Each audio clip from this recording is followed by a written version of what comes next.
Hello and welcome, cats and kittens. My name is Alonda Carter, and I am the Recovering Hunbot. And this is season 1, episode, I'm not so sure, of Hey Hun, You Woke Up. If you're watching me on YouTube or listening to me on one of the various podcast platforms, thank you so very much and welcome. Today, I am chatting with Kayla and Chris. They are the hosts of the podcast called Cults or Just Weird. They interviewed me not so long ago, and I will put a link to that in the description. They are in their second season of their podcast, and they really put together some thought-provoking content. So if you have not checked them out, make sure that you do, and I will put a link to their podcast in the description.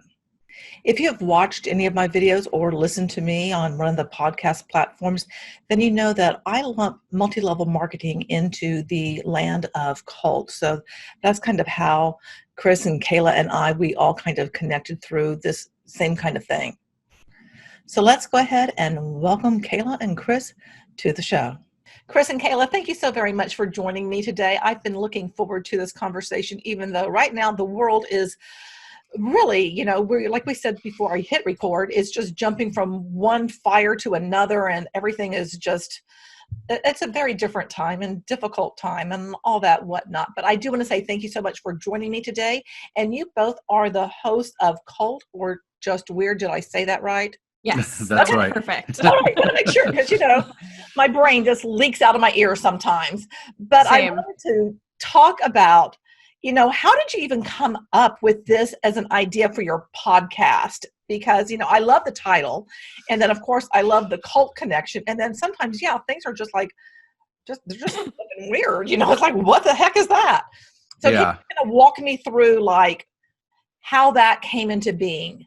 Yeah, we love telling this story because it's actually it's still my favorite episode is the story of how we kind of got into it.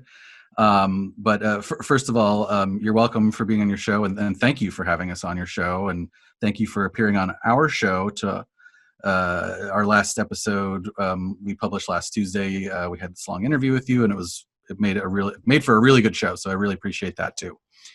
But anyway, to answer your question, so we, Best Friends Animal Society? No, I don't. They're huge. So it's a huge, no-kill animal organization. They have a huge sanctuary out in Utah. We have cars driving by. They have a huge sanctuary out in Utah. There's one in LA. Yeah. They had that show Dogtown that was Did you ever watch Dogtown? Animal Planet. I've heard of it. And here in, here in Houston, we only have one no-kill shelter, and that's Friends for Life.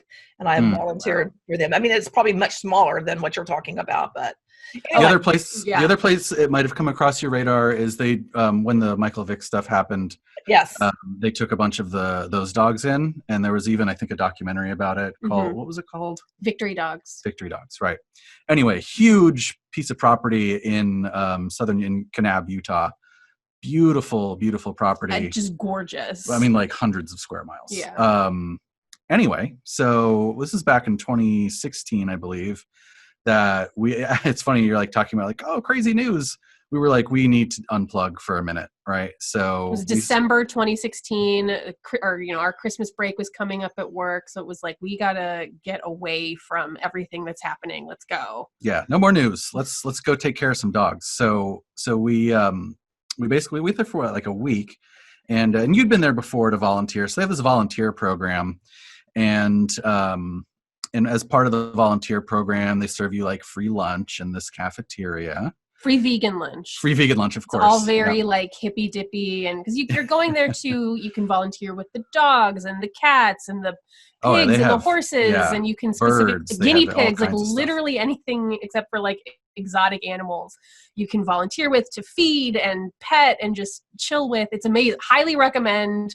It was a great experience. I'd already gone with my sister for her birthday many years ago, and we felt okay, let's go pet some dogs in a remote area of Utah for a week, and that will be the greatest way to spend our holiday vacation. Yeah. So we're in the cafeteria one day, and going through the line, and I overhear somebody say, this elderly man talking to some other people, saying, hi, oh yes, hi, I'm one of the founders. And I was like, oh, that's cool that the the founders of Best Friends Animal Society will eat with the volunteers. It's really neat.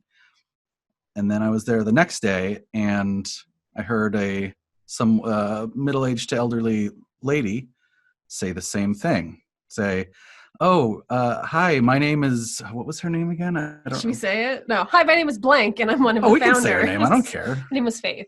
Yeah. Oh, that's right. Because I'd met her before. Right. "Hi, my name is Faith. I'm one of the founders." And I was like, and she said it like in the exact same way too. You know, it wasn't like, "Hey, my name's Faith," or "Hey, it was just, I don't know. There's something about it that I was like, a specific choice of words. Yeah, the specific choice of words. And I feel like this happens now on our show a lot too, where there's just like something just slightly off enough to make you go, huh.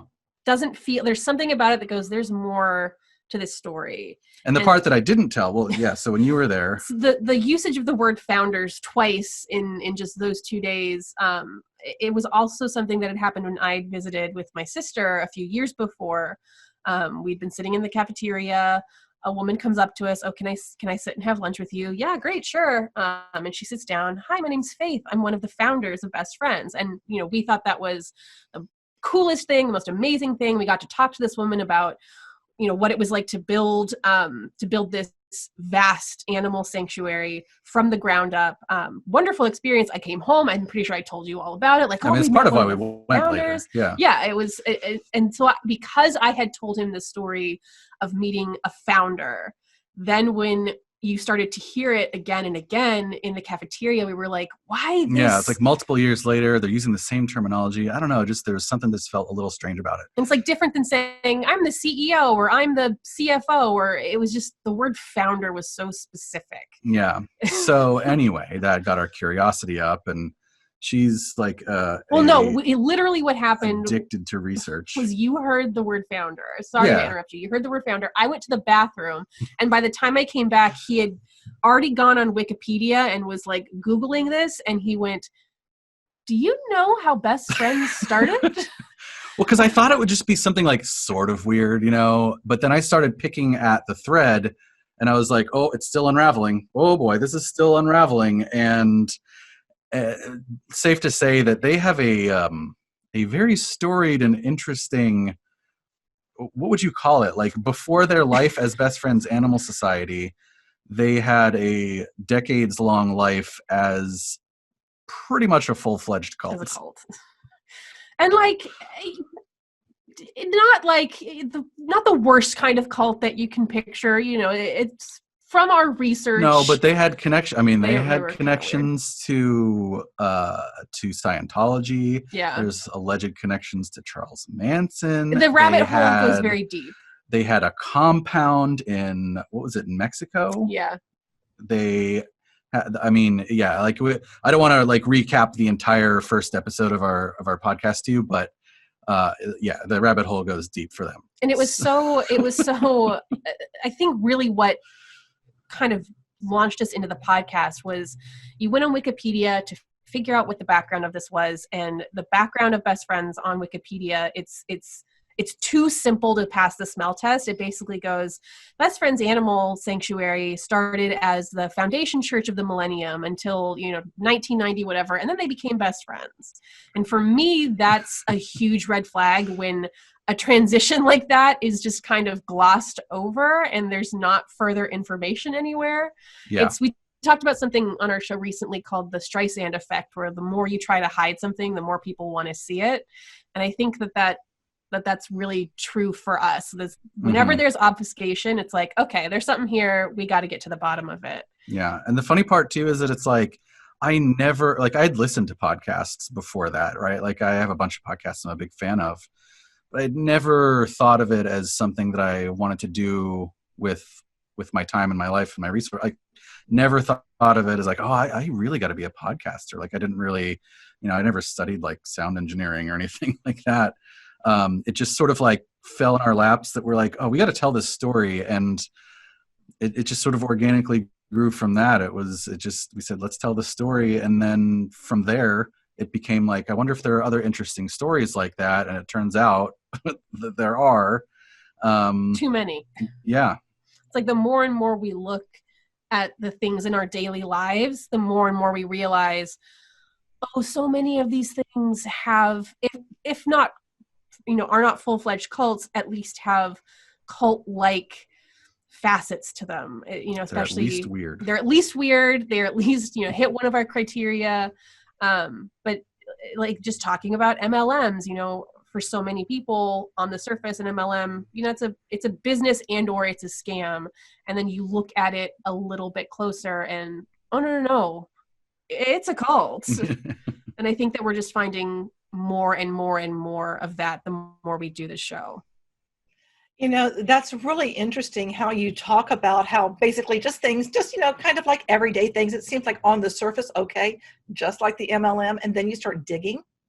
Because I know myself, I start digging into things, and it's like, man, the more I lift that hood and start taking out the pieces, and I'm like, there's something dirty and smelly and grimy, and I'm not so sure about. And just like what you said, when something seems like almost a little bit too clean because of that weird, abrupt, strange transition, when I see something that appears like, oh, it appears so good and so pure, and I'm like, but is it? There's, right. And I think like with me with MLMs, the people I'm working on a piece right now, and the founder, I'm going to have to use the word, the female founder, when you hear her on talk about the offering or whatever, she appears to be kind of pure, kind of, like from the heart. But I'm like, there's other things that she says, I'm like, oh, she knows exactly what there's stuff going on here, but she can certainly put on that show as if she's just like me and you, and she's just trying to help people. I'm like, I'm not buying it, sister, not buying it. So that is really fascinating, because I have a huge heart for animals, as do many people in this world. But the thought of that this arose out of some kind of cultic group is incredibly fascinating, because it's really almost like you never know when you walk around the corner, bam, you just might be running into something that's a cult. So let me ask you this. Is there anything that you thought was a cult, but you looked at it after all, it's like, no, it doesn't really meet the criteria? And I know when we talked, you mentioned the bite model. I've talked about the bite model a lot, and my listeners may or may not remember what that is right now. But how is it that you kind of make that distinction of like, yeah, that checks every box, and like, no, this is just weird? What do you do? So that's a good question. And one of the things that we do that has actually turned out to be fairly popular with our listeners is we have the criteria, which is like this list of criteria that we use. And I just want to be like super upfront about this. Like, we are not academic researchers. And so this is not, based on, like, when we first got into this, we obviously did a lot of our own digging and our own research. Like, well, how do we determine this? Right. But I just want to be upfront that we are not academics. So it's not, it's not like don't take it with a grain of salt, I guess is what I'm saying. But we knew that with a title like cult or just weird, one of the first things we said is like, well, I mean, we have to be able to figure out which is which. Yeah. Like, how do we determine that? So we came up with these criteria after like a lot of research and discussion. So and we totally do, like, we look at the bite model, and we look at some of those other things as well. But we just kind of wanted something that was like check the boxes for unique us. For our show. Yeah. So for us, the criteria we use are presence of a charismatic leader. My favorite one. That was sort of like the easiest one to think about, right? Because it's like you have all these like the classic cults always have like a Bhagwan Sri Rajneesh or a Jim Jones, Charles Manson, whoever. And then we also, so that's sort of that one. And then the next one is expected harm to the individual. I'm probably going to do these out of the order that we normally do. We should have our list in front of us, but we totally should have brought out the list, but I can do it from memory probably. Maybe. But so it figured, like, this is the expected harm criterion is, to me, what kind of differentiates between what Steve Hassan might call a destructive cult versus like a benign cult. In our sort of like blunt methodology, we basically treat it as like, well, you're not a cult if you're not destructive. But I think that his view is maybe a little more nuanced. the basic idea is that if it's causing harm, it's more cult-like to us, and if that it's can be not causing harm, physical harm, emotional harm, financial harm. Like it can kind of right. Like so, like MLMs kind of tick a couple of those: financial harm, psychological harm. But some cults require that you like don't eat for 10 days, or like all kinds of different stuff, right? I mean, there was some physical harm evident in the episode we did about cult deprogramming. So that's the next one. And then the next is, I really like this one, is presence of ritual. And that one's so interesting to me because it's like, I don't know, just in general, ritual, aside from cults, like ritual is just a really fascinating aspect of the human experience to me. I grew up Catholic, so, obviously the Catholic Church is just absolutely chock full of it. And I also feel like ritualistic behaviors, because they tend to like help define like an in-group and an out-group, which can be good or bad, but because of that, they tend to be not well understood. They tend to feel foreign, so that when you look at a ritual, you kind of go like, oh, what's that weird thing that those weirdos are doing, right? And it may not be bad, but it tends to raise that mental flag of like, that is very unexpected. So like we did an episode on an insurance company that grew out of and it actually turns out this is not totally uncommon. This is multiple things have done this, but it's called the Woodmen of America, and they grew out of a fraternal order. So like if you think about like the Freemasons, for example, and like back in the late 1800s, early 1900s, there were just like a ton of these fraternal orders in the US. They was just like super popular. But they had like these weird rituals. Like at the end of the day, they were just like a bunch of people just in a sort of a mutual community support group that also happened to apparently involve insurance sales. But the thing that makes them seem strange to us is they had like these really weird rituals where like, I don't know, like bonding rituals. Yeah. Like there was like this, they had this like weird sort of like rocking horse goat thing that they would put somebody in, and they would like go on backwards, and you'd have to like try to hang on almost like a bull. Yeah. But they would like shoot fireworks out of it. It was very, it was super bizarre. Over, very strange, especially for like the 1800s. It was very strange. Right. And at the end of the day, here, life insurance, right? Obviously. But that's the thing with the ritual criteria for us, is that it's like totally benign stuff, like, and it helps them bond. It helps the Woodman group have like this shared language, shared experience, and everything. But to an outsider, it's like, look at those weirdos, they must be a cult. So that's, yeah. And I could say a lot more about the ritual criteria. Well, especially for ritual, again, kind of like the physical harm, it's not that it's nebulous, but it can kind of change and adapt for what we need it to.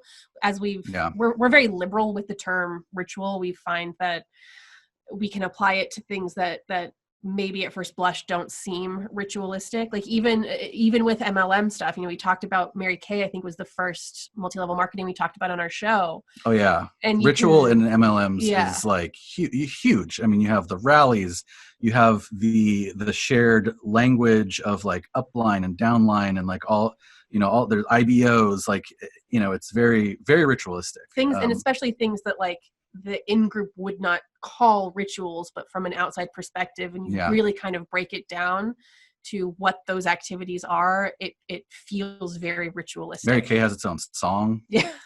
It's a cute song. It's a cute, it's totally, it is. The other thing that comes into play with ritual too is like symbology. So one of the things that kind of triggered this whole thing for Best Friends, I think, was that they have this logo that's just like kind of weird looking.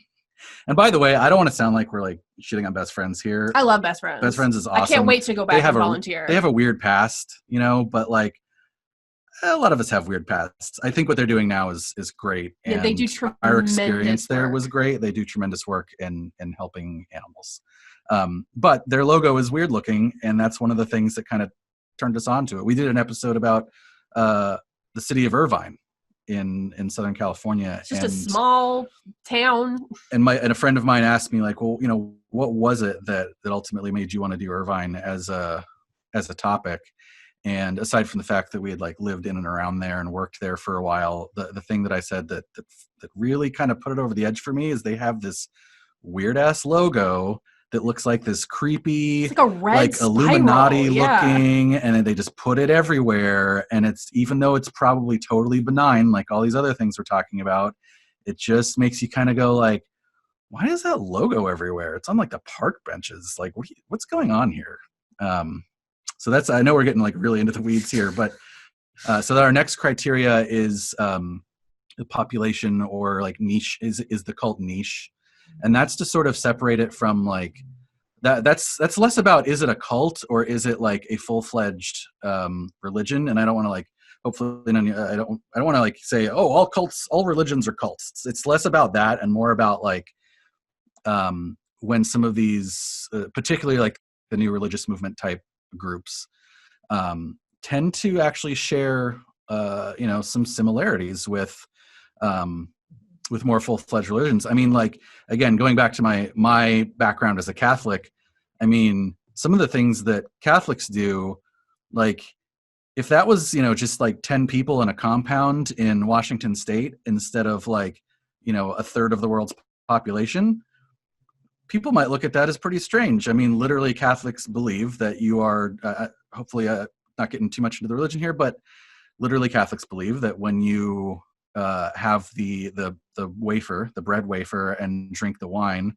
as part of a mass, that you are drinking the blood of Christ and eating the body of Christ. And that, not like symbolically, like I remember there was a sermon that a priest did in one of the masses I attended, and he was like, no, you are literally eating the flesh and blood of Christ, which, in a different setting might seem pretty strange, right? So there's a lot of similarities, and there are a lot of symbology, of course, with Catholicism. A lot of the whole narrative, through the Bible. There's a lot of stuff going on there. So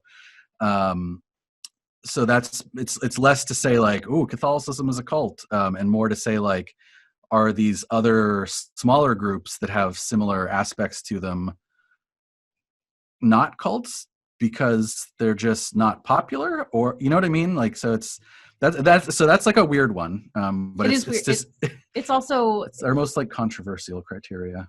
It allows us to kind of talk about, is this a cult or has this moved beyond that status to become a different facet of society?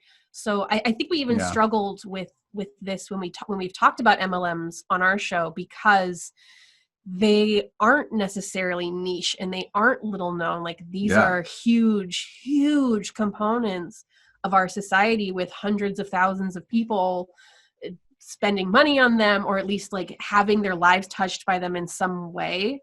So that for us, it's like, well, has that moved beyond the designation of quote unquote cult, and is it now something else? And that doesn't make it, better or worse, but is it something else if it's so widely accepted and experienced in society? That to us feels different than something that we would colloquially refer to as a cult. Yeah. The next one's a lot easier. So the next one is just percentage. We say percentage of life consumed. So that's just sort of to try to refer to. Sorry, you're gonna have a siren coming maybe in the background here. Okay, hopefully. I have trucks outside going. It's called life. We live next to a fire department, so makes podcasting real fun.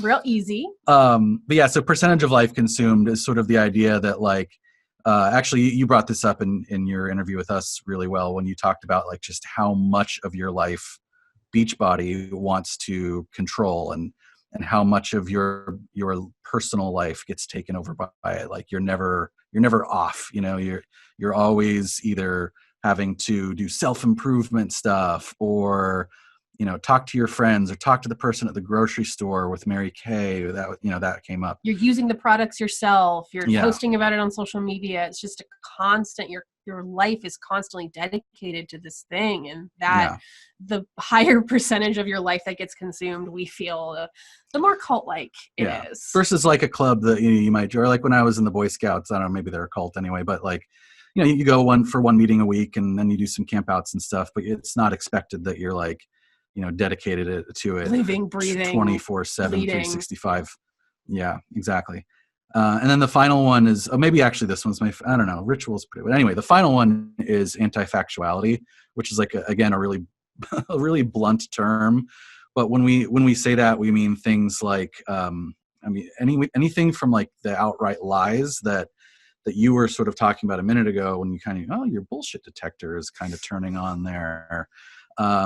To the lies that sometimes I really do believe that like these cult leaders can tell themselves. Like, I think a lot of the MLM, it would not surprise me if a lot of the CEOs and higher ups at MLMs really do believe that they are doing, like Mike Sheffield. I would not be surprised if Mike Sheffield really thought that he was doing good in the world, especially if you go onto the Sheffield's group website, which I did after talking to you, and you look at their mission statement. I know his mission statement is like all about like doing good, capital G, doing good service with our life on earth. And it's just very like, oh, you really are drinking your own Kool-Aid.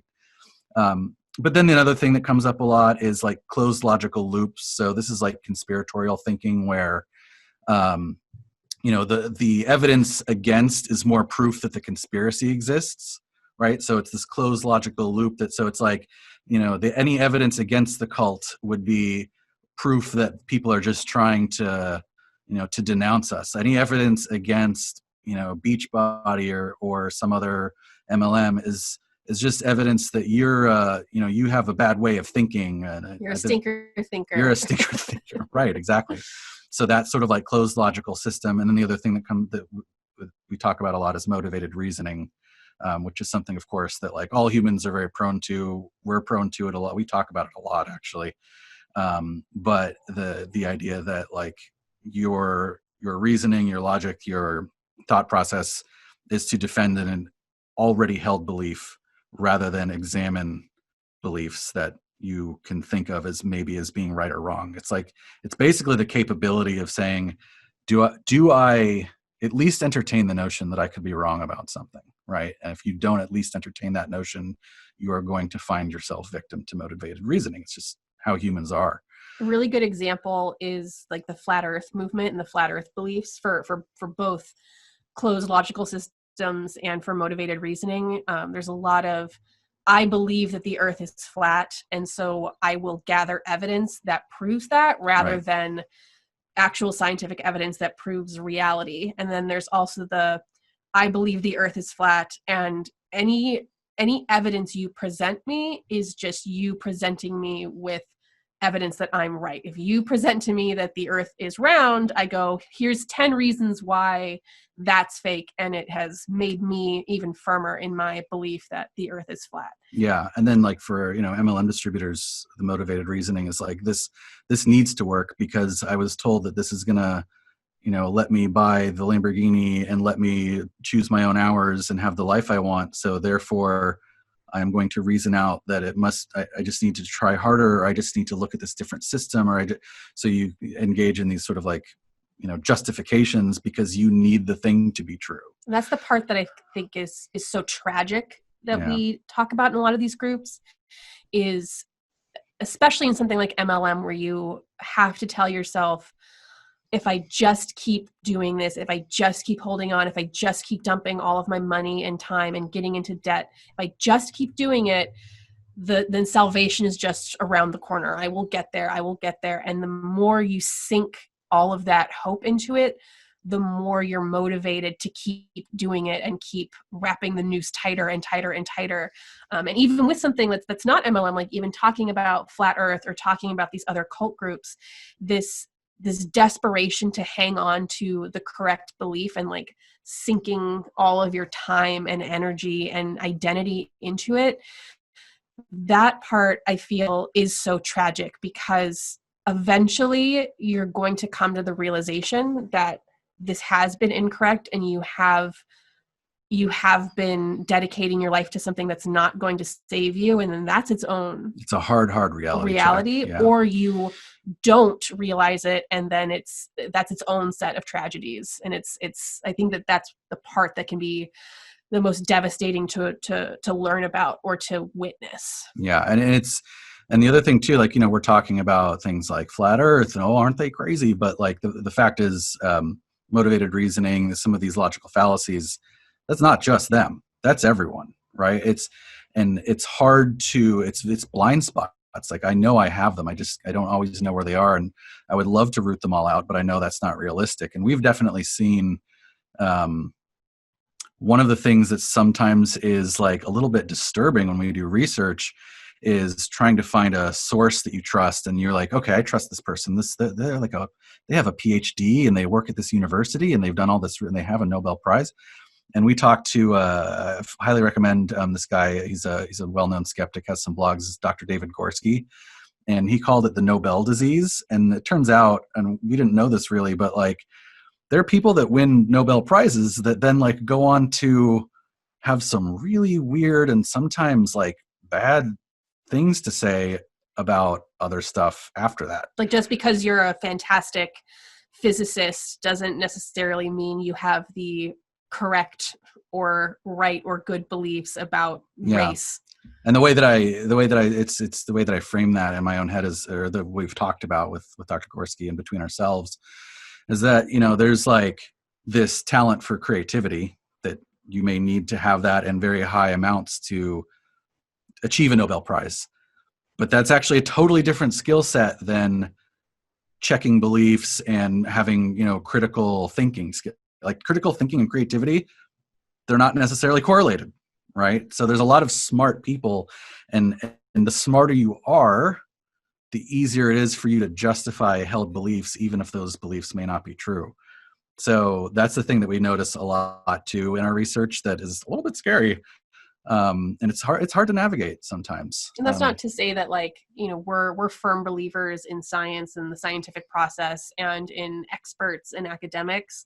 It's just something that we've uncovered more and more and more, is that you're saying we are firm believers. We are firm believers. Right. Yeah, we are firm believers in those things. It's just we've discovered more and more that you have to do your own research on the authorities that you come across, especially if you're going to be taking the authority of somebody who's a physicist or a psychologist and they're talking about table making or something that's not in their area of expertise. You can't just, if someone's an expert in one thing, that doesn't mean that they're an expert in all things. Yeah. And if someone's an expert in one thing, that also doesn't necessarily mean they don't have ulterior motives. Like, making money is a huge motive for people. And I think that the prospect and the pursuit of getting very rich can sometimes entice people into lending their expertise and lending their credibility to things that they don't necessarily believe in, just, for sales. We've talked about some of that on our show, especially when we were talking about genetics and genetic testing, right? And how sometimes it's really easy for the people who do have these credentials to decide that they want to make money. Yeah. But we just spent a lot of time talking about our 6 criteria. So those are the 6 criteria. But the impetus for your question was, using those criteria, have we found groups that we've decided are like, oh, they're not really cult-like? I think one of my favorite examples for that, and there's a few, but I think one of my favorite examples is when you did your episode on tulpas. So for your audience, and just in case you haven't heard of tulpas, because they're a pretty niche group. They're pretty fringe. But it's basically people that create autonomous imaginary friends that essentially they live in their own head. And there's this whole like group for them on Reddit. And there's other communities online, but that's what they do. So they will create essentially another, like, the best way to think of it for somebody who hasn't been introduced to it, although it's not the most accurate, induced split personality, like an induced multiple personality. And there's a lot of reasons, of course, to maybe be skeptical of that. But from what we've researched, and we've talked to a bunch of people from that community, it seems like it's worth at least believing that they believe. It seems like it's worth believing that, and after interviewing one of them, my favorite analogy for it was like, well, it's like when you're in a dream state, your brain creates, like, you interact with other people or entity, whatever, in your dream that seem autonomous to you. So if my brain can do that while I'm dreaming, I'm at least willing to believe that somebody else may be able to induce that type of thing when they're awake. Anyway, that's what the tulpa is. So the tulpa is the imaginary friend that these people make in their heads. And anyway, so to answer your question, we decided that they weren't a cult because they didn't check off some of the, like, well, it doesn't seem like there's expected harm, except for maybe in a few cases where, people had a bad experience with it. It doesn't seem like it's consuming these people's lives. There's no charismatic leader. It's like a very diffuse sort of like online community. So it didn't really check those boxes that are really sort of like the strong red flags. And so we decided it was a just weird.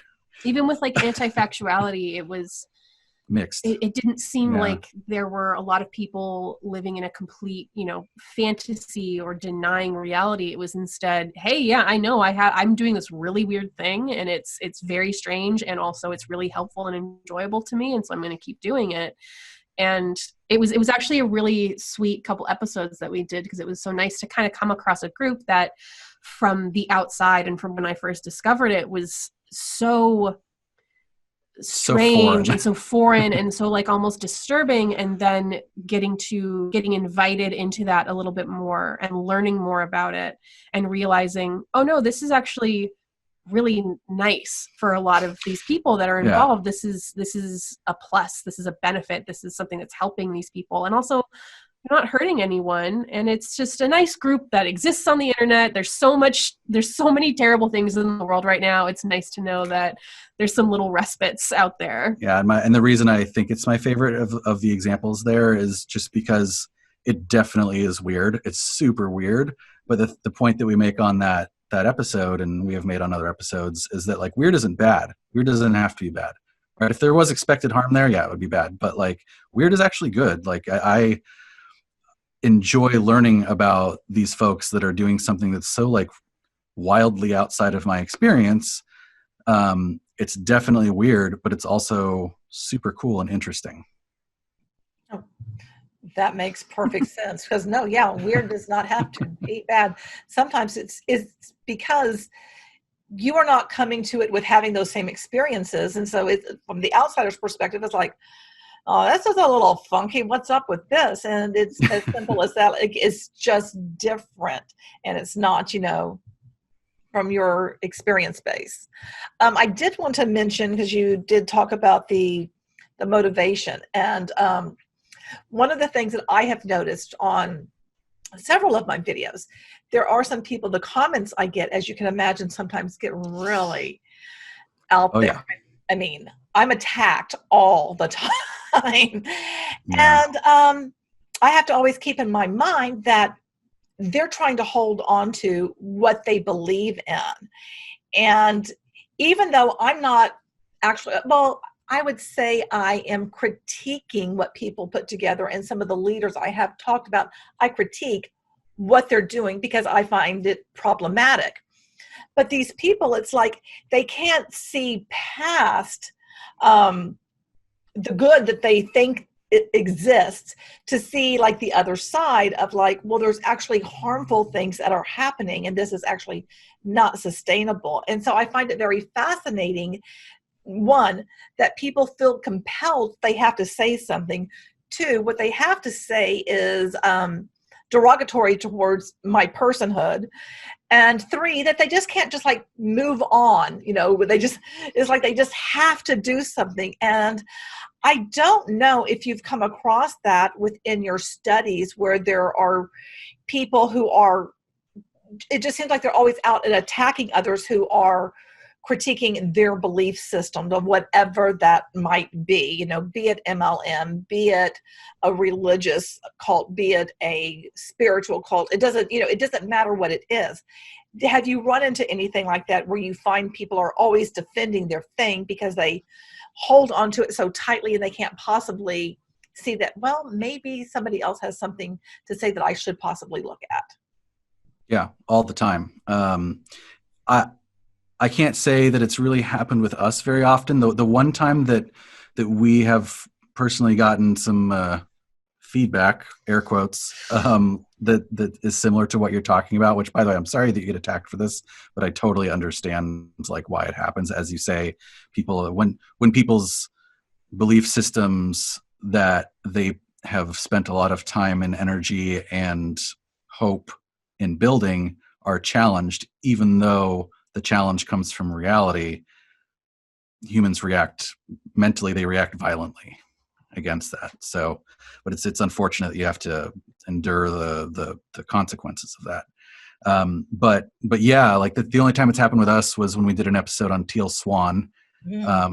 So so you know who Teal Swan is. So just for your audience, she is she's a cult leader. She's a cult leader, right? Yeah, she's a cult leader. She's a very modern type of cult leader. She has the amalgam of new age beliefs, like it's all law of attraction and past lives and crystal. It's all of the new age stuff kind of wrapped up in this internet influencer bow. She's very big on YouTube. Her Instagram is all gorgeous. She's really good at SEO. I mean, she's like a very modern cult leader.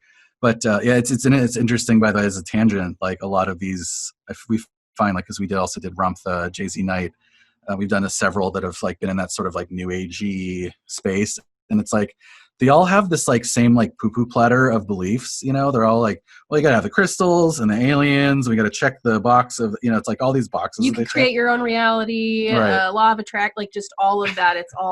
It's just boxes to check. Eventually, they'll check all of the boxes. Yeah. So we did this episode on Teal Swan, and on our Instagram, we did get a comment. It wasn't even really that mean. It was just like you guys haven't discovered the, beautiful nature of teal, and I feel so bad for you that you're so ignorant, or something like that. So it was. It could have been much worse. Could have been much worse. Like, it wasn't like a death threat. I was just like, oh, okay. Thanks for your feedback, man. But considering that this woman in particular has been accused of inciting suicides in her followers, it's always troubling to come across somebody who is still under that spell, who is still kind of stuck in that group. When us on the outside know that there is expected harm.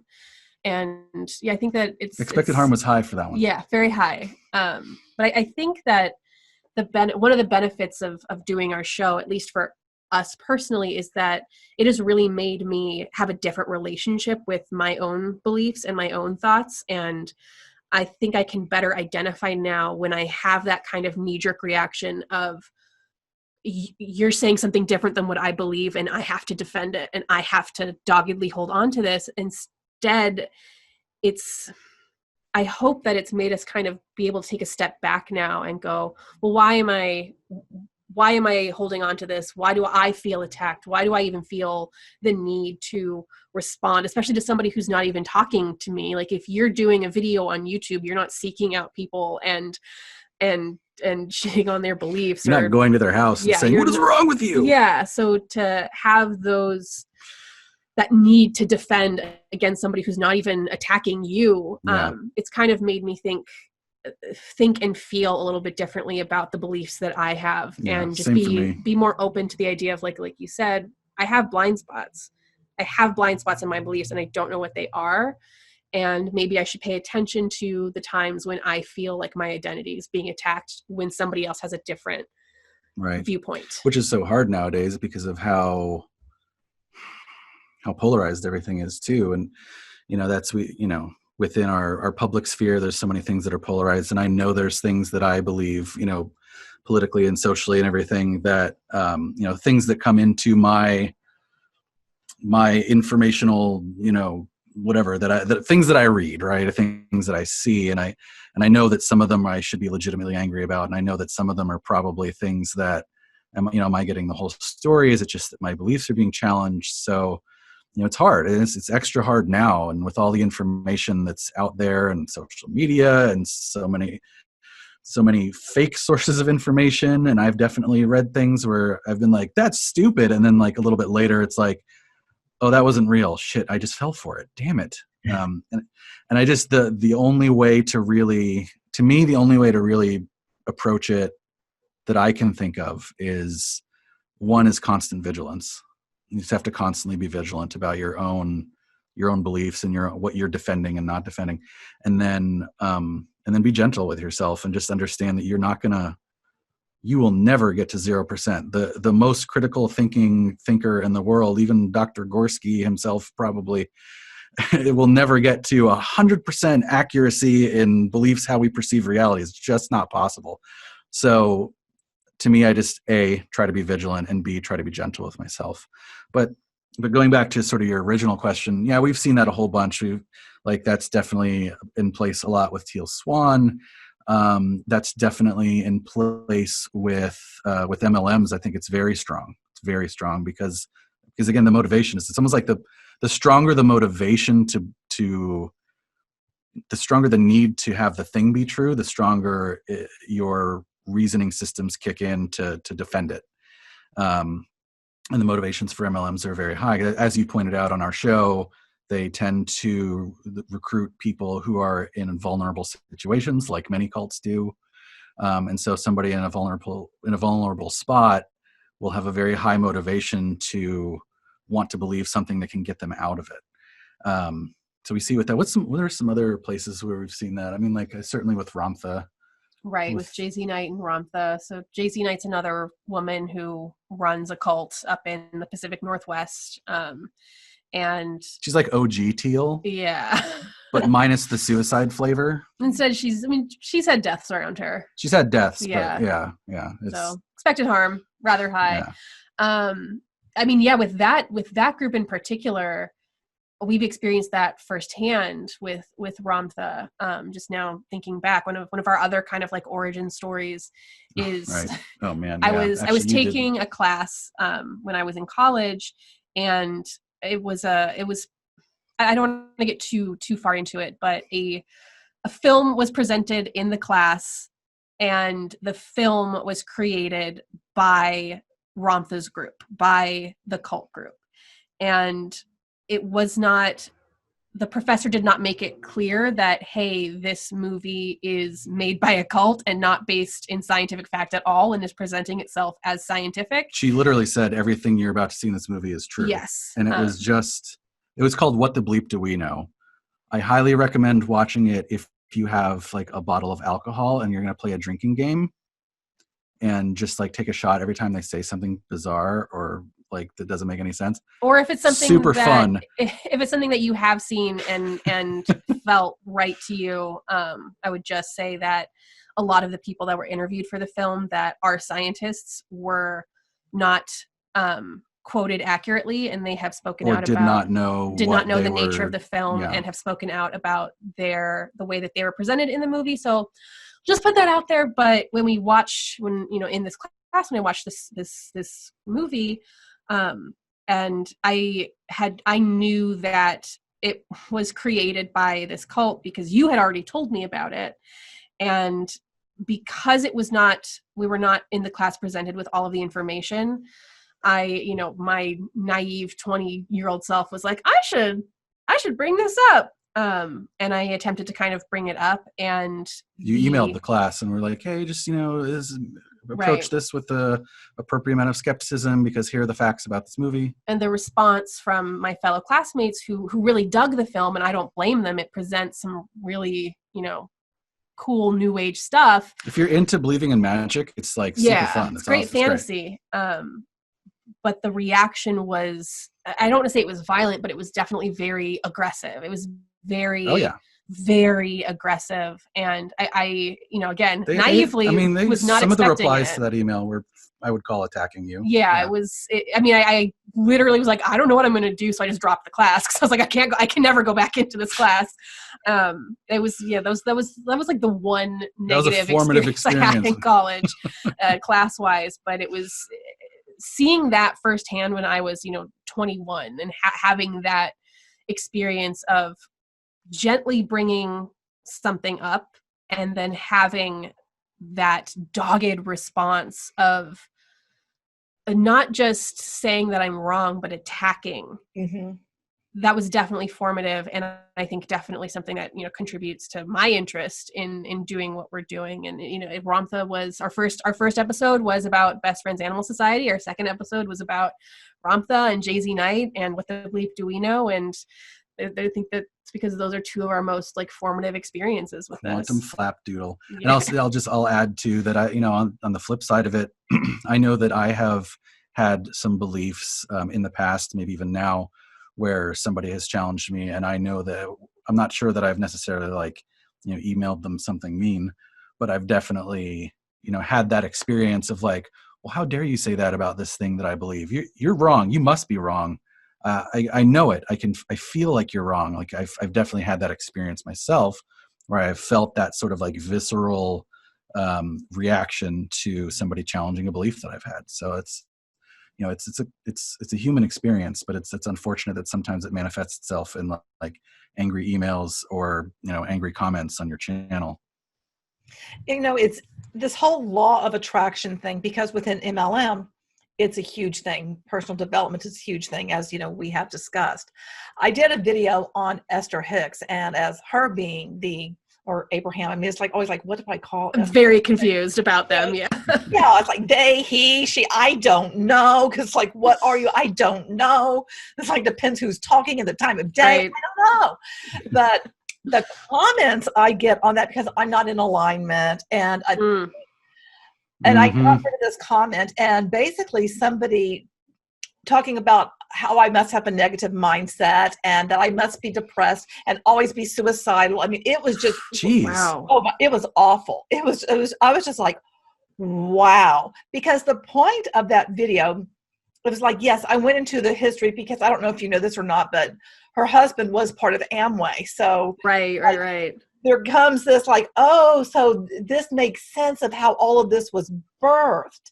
And it's okay, I get that. And then it's part of, the MLM stuff, because I sure as heck got sucked into law of attraction, was listening to Abraham, Esther, whoever, all the time, because it's okay, I just have to get that, I've got to get myself right.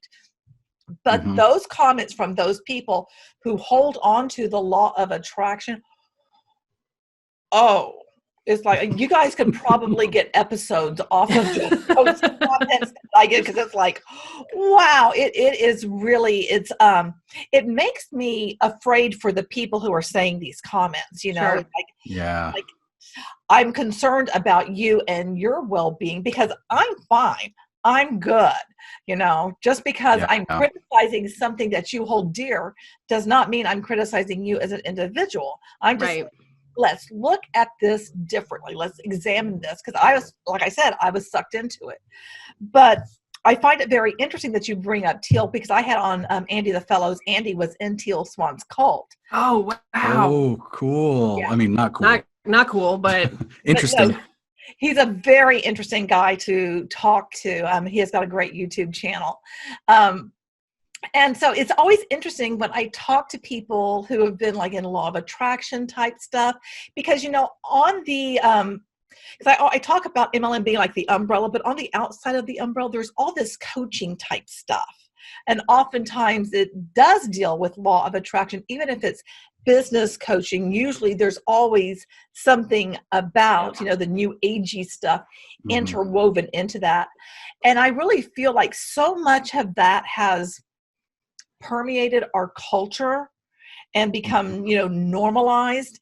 And I am concerned about it. It does really make me go, well, and I became part of it. I became part of the problem, I guess, because, there's no way you can do that 24/7, 365, just always, be in this positive. And somehow you're going to create your reality just through your thoughts. And it just becomes so problematic. And I'm saying all of this because I think there's a lot of different people you guys could like dive into of all these different like coachy type things. Right. I mean, I have my index cards, which are, I mean, here. Oh my gosh. And I need to reformulate this because I keep writing things down. It's like, oh, there's just so much of it. I can't cover it all. And you guys already said that when it comes to the cults that you're looking at or trying to figure out if something is a cult. It's like there's so many of these things going on. And I think more than anything, for all of us, you know, you guys questioning things about whether it's a cult, me looking at things that are MLM and talking about problematic things, I think overall that's what we are trying to do, is just bring awareness to people that, you know, that thing you've been thinking about, that thing you wanted to join, or that thing that, you know, this, you might want to kind of peel back that onion and look at the different layers. Right? Yeah, absolutely. Yeah. And part of what I like about, and this is, it's only really tangentially related to what you said, but you know, when you're approaching somebody that's in it, what I really liked on your interview on our show, and that you bring this up on several of your other videos on your channel, is approaching with kindness, right? Approaching somebody that's in it, that is suffering, is a victim of one of these things, and being understanding and kind and gentle, and that's the only way to really help them. Because if you're confrontational, if you approach it adversarially, you're not going to get any traction at all. And basically my favorite thing about what you're doing is that, because it's hard and it's important to do it that way. There's something that you've said on our show a couple of times. I think you quoted it maybe in the first episode of season 2, I think, where I forget who the quote is from, but it's, you can't save people, you can only love them. And then, yeah. And I think that that's something that's, I mean, not only is it shaping, you know, our second season of our show, but just giving us a reframe of reality, because I think, especially in the States, we're all probably going to have our lives touched by groups like these, if it's MLM or if it's some weird business coach you're into, or, you know, I work in Hollywood, and there's countless stories of especially actors and writers who, you know, go to a writing school or go to an acting coach, and they basically join a destructive cult. It's our lives are so touched by this, and it's so difficult from an outsider's perspective to see somebody that you love get involved in this. And there's not really an infrastructure to help outsiders, help people on the inside. There's, you know, there's so many different schools of thoughts on that and so many different tactics, but really for just the layperson, there's nothing to do. And that can feel really discouraging. That can feel really disempowering. That can feel really devastating and just scary and dark. And I think that in this case, prevention is probably one of the best things that we can do to help keep people from going to these groups, and just building up our social networks and building up our social safety nets, and building up better communication and awareness. Like you said, that's the best defense against any of these groups taking over our loved ones' lives, is trying to kind of have this awareness be out there before the damaging thing can take hold. Yeah. And I would also add, like, if there's one thing that I would say, like, what is the one thing that really, the spark that gives you energy to do the show? I would say that it's just being a voice, just being there, just existing to say, we are here too. You are not alone. I know it's scary, but we're here and we hear you. Like, because to me, I've been, especially doing this research, sometimes I feel like, oh my God, this is overwhelming. Like, you know, is everybody crazy? It's everywhere. You know, am I crazy? And everybody else maybe is I'm the one that's crazy. So it's like, it's very easy to feel discouraged, you know, in that sort of environment, in the environment we find ourselves in. So if, you know, there's one thing that really keeps moving me on the show, it's just the desire to be out there to say that you are not alone. We hear you. We're in this together, and we can get there. We can get through it. Hopefully. I think it'll take time. I mean, because this stuff has been around for a minute. So I think it's going to take probably more time to try to scrub it away, of just, like peel it off, because it's so much of our cultural DNA is that stuff infused in. And so it's like, you first have to even know it's out there. And then you have to be able to be willing to recognize that maybe something that you're involved in isn't all that after all. And I think that's why with you guys, the work that you do, because you are shining a light and you're kind of pulling back and examining something, because you're not like up close with it, because you're not part of it. And it's that critical thinking and being able to peel those layers off and look at each one and talk about them in a calm, rational manner, and have that dialogue. I think it is crucial work that you guys are doing and that needs to be done. And I'm really glad that you're out there doing it. And I want to say thank you very much for the effort that you do, because I know it takes time. I mean, with what I do, the research, it takes a lot of time, and it does eat at you, because you're just like, oh my gosh, it's so much. Oh, Yep. Go take another bath, Yep. Yeah, and we'll say thank you to you too, for your channel. I like I said, I love your videos, and I love what you're doing, and it's as you just said, it can be tough, especially right now when I think that we're probably going to be seeing a bit of an uptick in MLM activity over the next little bit, just with all of the economic instability and with so many people losing their jobs and with so much unemployment. It's kind of like this is the hotbed, this breeding grounds, this is the hunting grounds for MLMs right now. I think we're going to see an uptick. Yeah. And that's going to be, that's going to be its own battle. That's going to be its own thing to kind of have to sit back and watch happen. So having channels like yours, I think is the best medicine. It definitely is. And one of the things is, you talked about MLMs, like they're known, they're all over the place, but there's so many companies that are MLMs that people don't know about. Right? Like Beachbody. It is.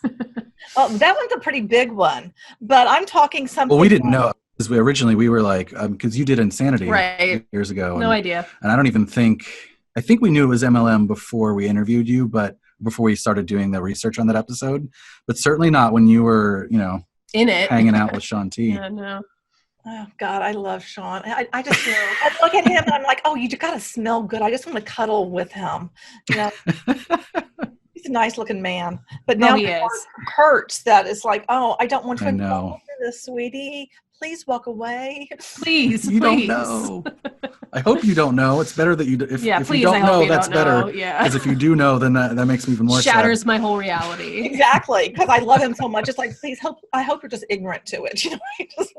Right. But there are some other ones that I will be. Okay, well, let me see. I found one that's basically a bra MLM, so I'll be doing a show on that. Yeah, I'm not kidding. Okay. Yeah, yeah. What is?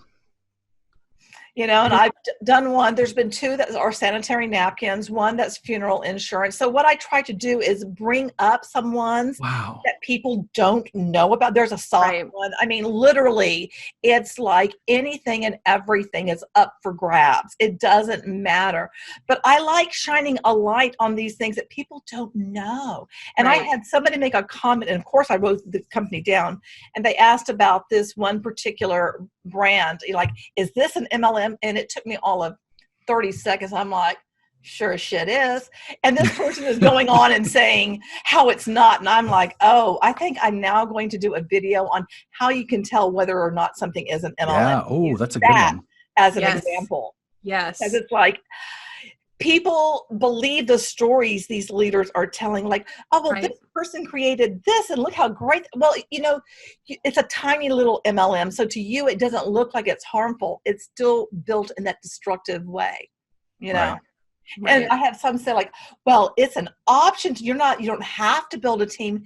No, you never do have to build a team with any of these things. But if you want to have money, you've got to recruit.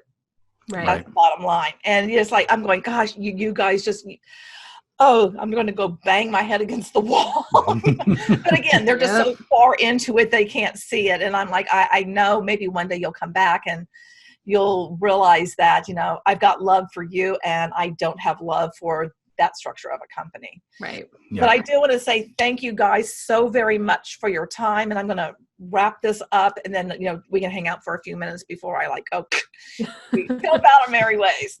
So thank you so much for your time today. I had such a great time chatting with you guys. And I hope that in the future, you may want to come back and we'll wing it again. Who knows? Please, This is a totally unplanned, unscripted, everything edition. So we love winging it. This was awesome. Thank you so much for having us. It was so great to be able to chat a little bit about what we do and just kind of talk to you more, because you really are doing just like the Lord's work out there. Yeah, thank you so much. Kayla and Chris, thank you so very much for your time and willingness to chat with me. I really appreciate it. I absolutely love connecting with other content creators, especially those of us who are in similar kind of bubbles, because I really think it helps us provide more content for our audience, and also helps our audience be more informed. If you have not checked out the podcast, Cult or Just Weird, make sure you do so. The link is in the description. When we come across something that just kind of makes us go, and we give it the side eye, it's really up to us to try to figure out if it is a high control group that is destroying people emotionally, psychologically, financially. And it is up to us to get the word out so that we can hopefully help other people avoid mistakes either that we have made or people that we talk to have made. Often these things will appear okay on the surface, but when you lift the hood and start really examining it, you find out that what it claims to be is not necessarily what it is. Your voice, my voice, our voices are important altogether, collectively and individually, because if we want there to be change, it is up to us to get the word out, and change starts now.